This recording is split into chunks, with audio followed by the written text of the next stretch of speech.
देशवासियों को नमो बुद्धाय, जय भीम, जय संविधान। साथियों, इस समय बाबा साहेब डॉक्टर भीमराव अंबेडकर जी खूब ज्यादा चर्चा में हैं। ये दो राजनीतिक पार्टी के दल, एनडीए गठबंधन और इंडिया गठबंधन, ये दोनों लोग जो है तुले हुए हैं कि बाबा साहब अम्बेडकर जी मेरा है। इधर भारतीय जनता पार्टी के लोग कर रहे हैं कि नहीं, बाबा साहब अम्बेडकर को जो भी मान सम्मान जो मिला है वो भारतीय जनता पार्टी की वजह से मिला है, बाबा साहब अम्बेडकर जी मेरा है। यानी अंबेडकर जी को अपना बताने में कोई कसर जो है अभी एनडीए गठबंधन, भारतीय जनता पार्टी लोग नहीं छोड़ रहा। और इधर इंडिया गठबंधन के लोग भी कहां कम है। इंडिया गठबंधन तो पूरा तरह से बाबा साहब अम्बेडकर जी को चुनावी एगो बना लिया एजेंडा भैया। बाबा साहब अम्बेडकर जी को इधर इंडिया गठबंधन के लोग भी, कांग्रेस के लोग भी जो है पूरा अपने बताने में जो है तुले हो गए। ये भी कोई कसर नहीं छोड़ रहा है। बाबा साहब अम्बेडकर जी जहां भी होंगे ना, देखता होगा और सोचता होगा कि जीते जी इन दोनों लोगों ने मुझे तो मार डाला, आज मेरे नाम से ये दोनों लोग जो है पूरा राजनीतिक एजेंडा चला रहा है, चुनाव जीत रहा है, दोनों लोग मुझे अपना बताने में लगे हुए, तुले हुए, लेकिन जीते जी मुझे मार डाला इन दोनों ने। बाबा साहब अम्बेडकर जी ऊपर से जरूर सोचता होगा। साथियों, आज के इस वीडियो में हम जानेंगे कि आखिर बाबा साहब डॉक्टर भीमराव अंबेडकर जी को किसने पूरी तरीके से जीने पर मजबूर किया, किसने बाबा साहब अंबेडकर जी को चुनाव हराया। इन्हीं विषय पर साथियों चर्चा करेंगे। ये अभी चर्चा का विषय है क्योंकि अभी बाबा साहब अंबेडकर को लेकर खूब ज्यादा जो है अभी एक विवादित भी विषय बन गया है, कंट्रोवर्सी का भी जो है विषय बन गया है। इसके लिए मैंने सोचा कि आज की इस वीडियो में हम आपको बताते हैं कि बाबा साहब अंबेडकर का असली हितैषी है कौन, आखिर बाबा साहब अंबेडकर किसका है। सारा कुछ आज की इस वीडियो से आपको पता चल जाएगा। बस मेरा छोटा सा अपील है, इस वीडियो को शुरू से अंत तक जरूर देखिएगा। वीडियो अच्छा लगे तो लाइक करिएगा, चैनल में पहली बार आए तो चैनल को सब्सक्राइब कर लीजिएगा, बेल आइकन में प्रेस करिएगा ताकि जब भी वीडियो अपलोड करूं आपके पास नोटिफिकेशन पहुंचता रहे। साथियों, बाबा साहेब डॉक्टर भीमराव अंबेडकर जी अपने जीवन काल में 3 बार चुनाव लड़े और ये 3 बार चुनाव जो लड़े हैं वो तीनों बार बाबा साहब अंबेडकर जी हार गए। हारने गए, उसे हरा दिया गया, एक साजिश के तहत हरा दिए गए।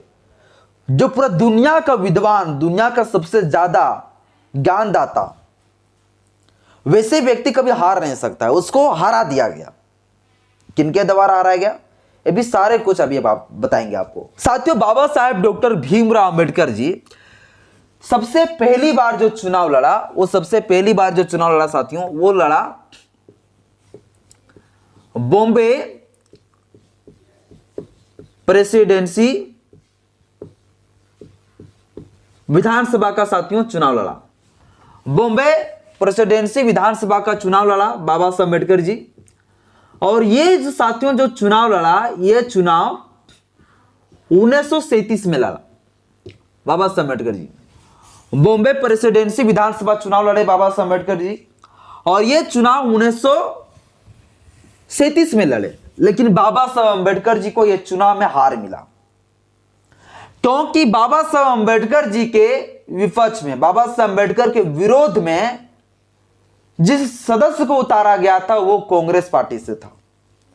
तो बाबा साहब अम्बेडकर जी सबसे पहला जो चुनाव लड़ा बॉम्बे प्रेसिडेंसी विधानसभा चुनाव, वो 1937 में लड़ा और 1937 में जो है बाबा साहब अम्बेडकर को हरा दिया गया। किसके द्वारा हराया गया? तो साथियों कांग्रेस पार्टी के द्वारा हराया गया, कांग्रेस पार्टी के सदस्य के द्वारा हरा दिया गया 1937 में। बाबा साहब डॉक्टर भीमराव अंबेडकर जी दूसरा चुनाव लड़ा। दूसरा चुनाव तब लड़ा जब बाबा साहब अंबेडकर जी भारत का संविधान लिख के तैयार किया। बाबा साहब अंबेडकर जी का भारत का संविधान पूरा देश में लागू हो गया। इसके बाद जो पहला चुनाव हुआ, आम चुनाव लोकसभा का, उस चुनाव में बाबा साहब अंबेडकर जी भी शामिल हुए और बाबा साहब अंबेडकर जी लोकसभा का चुनाव लड़ा। मैं बता दूं साथियों, बाबा साहब अंबेडकर जी जो चुनाव लड़े वो साथियों मुंबई का जो है, मुंबई का उत्तरी मध्य क्षेत्र से जो है बाबा साहब अंबेडकर जी चुनाव लड़े। ये चुनाव कब लड़े? ये लोकसभा का चुनाव लड़ा, ध्यान में याद रखिएगा, लोकसभा का चुनाव, ठीक ना। ये चुनाव साथियों 1952 में लड़े। आप लोगों को पता है कि देश का संविधान लागू होने के बाद जो प्रथम चुनाव 1951 से 1922 के बीच में 52 के बीच में हुआ, तो 1952 में साथियों जो लोकसभा का चुनाव हुआ उसमें भी बाबा साहब अम्बेडकर जी चुनाव लड़ा। जब बाबा साहब अम्बेडकर जी ये चुनाव लोकसभा का चुनाव में मैदान में उतरे, इसके बाद साथियों कांग्रेस पार्टी के लोग, जो आज कांग्रेस पार्टी अपने आप को जो है बाबा साहब अम्बेडकर का हितैषी बता रहे हैं, अम्बेडकर जी को अपना बताने में तुले हुए हैं, उसी कांग्रेस पार्टी का साथियों एक ऐसा मेंबर जो दूध बेचने का काम करते थे, दूध बेचते थे, इसका नाम साथियों नारायण। मैं बता दूं कांग्रेस पार्टी बाबा साहब अम्बेडकर जी के विरोध में जो चुनाव में उतरा, वो साथियों कांग्रेस पार्टी के जो है पार्टी का एक ऐसा मेंबर को उतारा गया था जो मेंबर दूध बेचने का काम करता था, दूध बेचने का काम करता। जो संविधान लिखा, सोचिए उनके विरोध में जो है एक दूध बेचने वाले शख्स को उतार रहा है सिर्फ अम्बेडकर को हराने के लिए। बताइए, यानी कि एक संविधान लिखने वाला इतना ज्ञानदाता विधाता, और उनके विरोध में किसको उतार रहा है कांग्रेस? तो दूध बेचने वाला, जो आज के भारतीय जनता पार्टी कहता नहीं कि कुत्ता को भी उतार देंगे ये कमल फूल छाप के हिसाब से तो वो जीत जाएगा, यानी कि आज कुत्ता भी जो है भारतीय जनता पार्टी में जो है जीत जाता है सिर्फ कमल फूल के नाम से। इसी प्रकार साथियों उस समय जो है कांग्रेस पार्टी था, कांग्रेस पार्टी ने किसको उतारा? तो दूध बेचने वाले जो है एक शख्स को उतारा, जिस शख्स का नाम था नारायण काजोलकर। नारायण काजोलकर नाम का एक शख्स था, इस शख्स को उतार दिया गया। 1952 में जो है बाबा साहब अम्बेडकर जिस क्षेत्र से चुनाव लड़ रहे थे, उत्तरी मध्य क्षेत्र से, वहां से साथियों कांग्रेस पार्टी ने नारायण काजोलकर को जो उतार दिया, और नारायण काजोलकर ने जो है बाबा साहब डॉक्टर भीमराव अंबेडकर जी को हरा दिया। मैं आपको बता दूं साथियों कि नारायण काजोलकर जो वोट लाए थे कुल जो है 1,38,000 कुछ वोट लाए थे, और बाबा साहब अम्बेडकर जी जो है 1,28,000 कुछ वोट लाए थे। कुल जो है 14,000 वोट से जो है बाबा साहब अम्बेडकर जी जो है 14.5 आने के 14,500 वोट से बाबा साहब अम्बेडकर जी को कांग्रेस पार्टी के जो नारायण काजोलकर थे उन्होंने हराया। अब मैं आपको बता दूं साथियों, ये कांग्रेस पार्टी का जो नारायण काजोलकर थे वो भैया उसको उतारा कौन? ये तो दूध बेचने का काम करता था, इसको कौन उतार दिया? तो साथियों कांग्रेस पार्टी का सबसे बड़ा लीडर उस समय का कौन था? तो उसमें चुनाव प्रधानमंत्री के लिए कौन लड़ रहा था? तो साथियों प्रधानमंत्री कौन थे उस समय का? पंडित जवाहरलाल नेहरू। तो पंडित जवाहरलाल नेहरू ने जो है इसको उतारा, किसको उतारा? नारायण काजोलकर को। नारायण काजोलकर किसके विरोध में उतारा? तो बाबा साहब डॉक्टर भीमराव अंबेडकर जी के विरोध में उतारा। लेकिन जरा सा भी ये खोपड़ी में जो है नहीं आया कि संविधान निर्माता बाबा साहब अम्बेडकर, जिसने इतना बड़ा जो है संविधान दिया, दुनिया का सबसे बड़ा लंबा लिखित संविधान दिया, कि उनके विरोध में तो कोई ना खड़ा करे। लेकिन साथियों कांग्रेस लोगों ने नहीं माना और बाबा साहब अम्बेडकर जी को एक साजिश के तहत हरा दिया गया। साजिश में क्यों कह रहा हूं? क्योंकि साथियों उस समय का टाइम जो था ना वो बैलेट पेपर के माध्यम से चुनाव होते थे। अब उसमें साथियों 70,000 वोट जो है पूरा तरह से खारिज कर दिया गया था। 70,000 जो वोट था उसको एक रद्द कर दिया गया था। और बाबा साहब अम्बेडकर ने जो उस समय का जो चुनाव आयोग था, उस चुनाव आयोग के पास बाबा साहब अम्बेडकर जी अपील किए कि फिर से जो है रीचेक कराया जाए, फिर से जो गिनती कराया जाए वोट का, हम जीत जाएंगे। लेकिन इसी कांग्रेस पार्टी के माध्यम से उन्हीं के साजिश से जो है फिर से जो है उसे रीचेक नहीं कराया गया, और वोट को साथियों जितना भी वोट पड़ा था उस वोट को डायरेक्ट रद्द कर दिया गया। एक दो वोट नहीं बल्कि 70,000 जो है वोट को रद्द कर दिया गया था। और बाबा साहब अम्बेडकर जी को 1,00,000 कितना मिला? 23,000 वोट मिला कुछ, और जो इसको मिला था 1,38,000 वोट कांग्रेस पार्टी का जो दूध बेचने वाला था। तो बाबा साहब अम्बेडकर जी को साथियों किसने हराया? तो यहां कांग्रेस पार्टी ने हराया। शुरू में किसने हराया?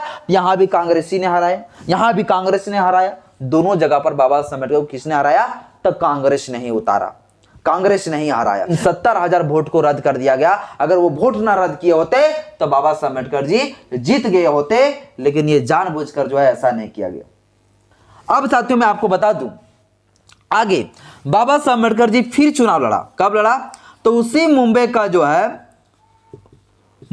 जो है उत्तरी मध्य भाग में ही बाबा साहब अम्बेडकर जी जो है फिर से चुनाव लड़ा। किस चुनाव लड़ा? तो ये उपचुनाव लड़ा था साथियों बाबा साहब अम्बेडकर जी, उपचुनाव।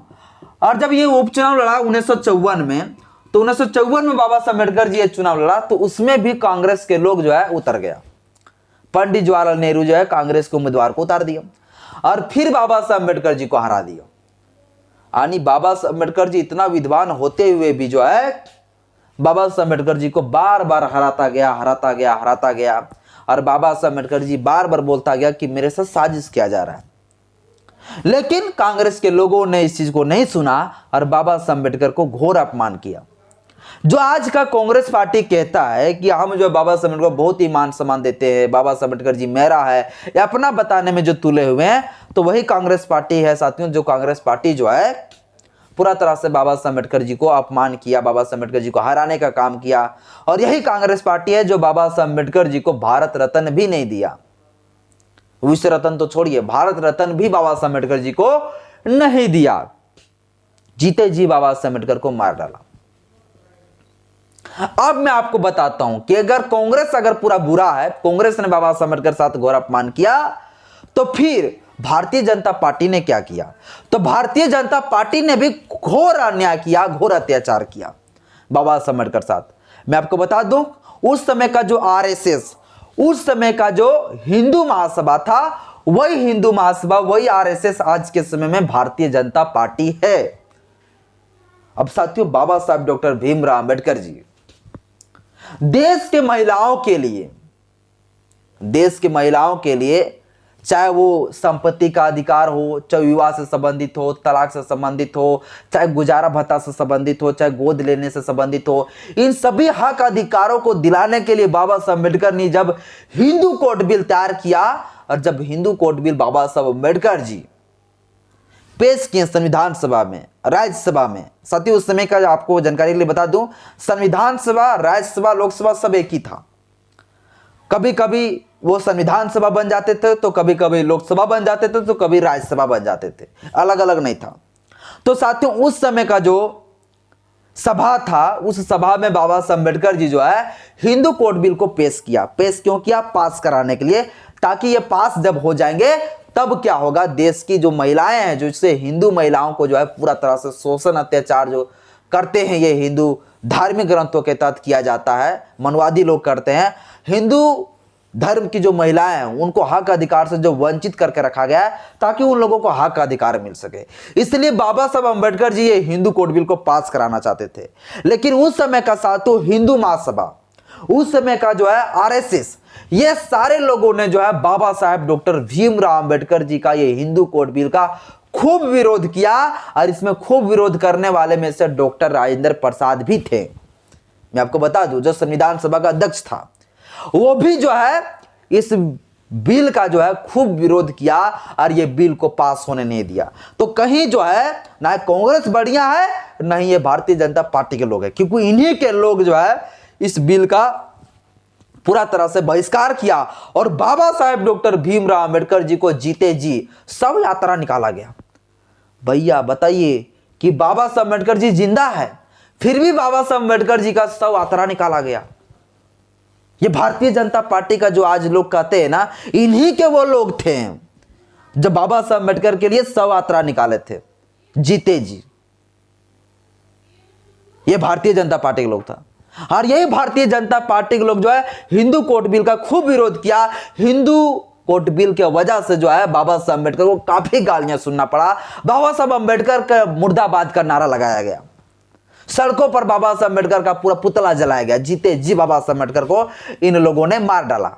और बाबा साहब अम्बेडकर जी को आज हितैषी बताते भारतीय जनता पार्टी के लोग। नहीं कांग्रेस बढ़िया है, नहीं ये भारतीय जनता पार्टी के लोग बढ़िया। किसी ने बाबा साहब अम्बेडकर जी को सम्मान नहीं दिया। बाबा साहब अम्बेडकर जी को हमेशा जो है सिर पे घाव दिया, बाबा साहब अम्बेडकर जी को सिर्फ अपमान दिया, बाबा साहब अम्बेडकर जी को सिर्फ जो है शोषण किया। तो किसी ने बाबा साहब अम्बेडकर जी को जो है ना कोई मान सम्मान नहीं दिया। ये भारतीय जनता पार्टी के लोग हो चाहे कांग्रेस पार्टी के लोग हो।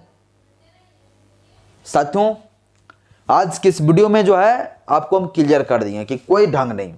अभी जो है अमित शाह का जो बयान दिया है बाबा साहब अम्बेडकर के बारे में, अम्बेडकर अम्बेडकर अम्बेडकर, तो अम्बेडकर सच में जो है देश का जो है लाखों करोड़ों लोगों का जो है ना भगवान से बढ़कर है। अमित शाह को कहना चाहता हूं, आप लोगों ने कभी बाबा साहब अम्बेडकर को भगवान नहीं समझा, नहीं बाबा साहब अम्बेडकर जी को महान समझा। लेकिन देश का अब जागरूक होने लगा है SC ST OBC समाज। सब कुछ पता चलने लगा है कि आज का जो दिन है ना हम लोगों का हक अधिकार, वो बाबा साहब अम्बेडकर जी का बदौलत है। बाबा साहब अम्बेडकर के बदौलत हम सभी को मिला है जो भी हक अधिकार मिला है। लेकिन उस समय बाबा साहब अम्बेडकर जी का इतना अपमान, इतना बाबा साहब अम्बेडकर जी का विरोध इसलिए होता था क्योंकि यही देश का जो कांग्रेसी, यही हिंदू महासभा, RSS लोग देश का SC ST लोगों को जो है हक अधिकार नहीं देना चाहते थे, इसलिए बाबा साहब अम्बेडकर जी को विरोध करते थे, इसलिए बाबा साहब अम्बेडकर से नफरत करते थे। क्योंकि बाबा Saheb Ambedkar ji SC ST OBC को बात करता था, हक अधिकारों की बात करता था, महिलाओं की बात करता था। लेकिन मनवादियों का कहना था कि नहीं, इन लोगों को हक अधिकार ना मिले, इन लोगों को वोट देने का अधिकार ना मिले, इसलिए इन लोगों ने विरोध किया। तो आज का जनता मूर्ख नहीं, आज पढ़ने लगा है, समझने लगा है कि बाबा साहब अम्बेडकर कौन थे, ये हिंदू महासभा के लोग कौन थे, ये जो कांग्रेसी कौन थे, किसका विचारधारा कैसा था, सब समझ में आने लगा है। तो बाबा साहब अम्बेडकर जी आज के समय में करोड़ों लोगों का जो है, अम्बेडकरवादियों का एक बहुत बड़ा जो है भगवान से भी बढ़कर है। इतना सालों से भगवान को पूजते पूजते स्वर्ग में तो जगह नहीं मिला, लेकिन जीते जी बाबा साहब अम्बेडकर के हक अधिकारों से जो है जिंदगी जीने का एक तरीका हम लोगों को मिल गया। तो बाबा साहब अम्बेडकर जी भगवान से भी बढ़कर है। साथियों, तो बाबा साहब अम्बेडकर को किसी ने सम्मान नहीं किया, न कांग्रेस ने, न कहीं भारतीय जनता पार्टी, किसी ने भी नहीं किया। बाबा साहब अम्बेडकर को अपमान के सिवा कुछ नहीं दिया। सिर्फ बाबा साहब अम्बेडकर को आज जो है रोटी सेकने के लिए दोनों पार्टी लोग जो लगे हुए हैं, और ये बाबा साहब अम्बेडकर का खूब ज्यादा जो है अभी नाम ले रहे हैं, और बाबा साहब अम्बेडकर को एक राजनीतिक एजेंडा बना रहा है। बाकी साथियों, आज का वीडियो आपको कैसा लगा मुझे कमेंट बॉक्स में अपनी राय जरूर दीजिएगा। जय भीम, जय संविधान, जय विज्ञान, जोहार।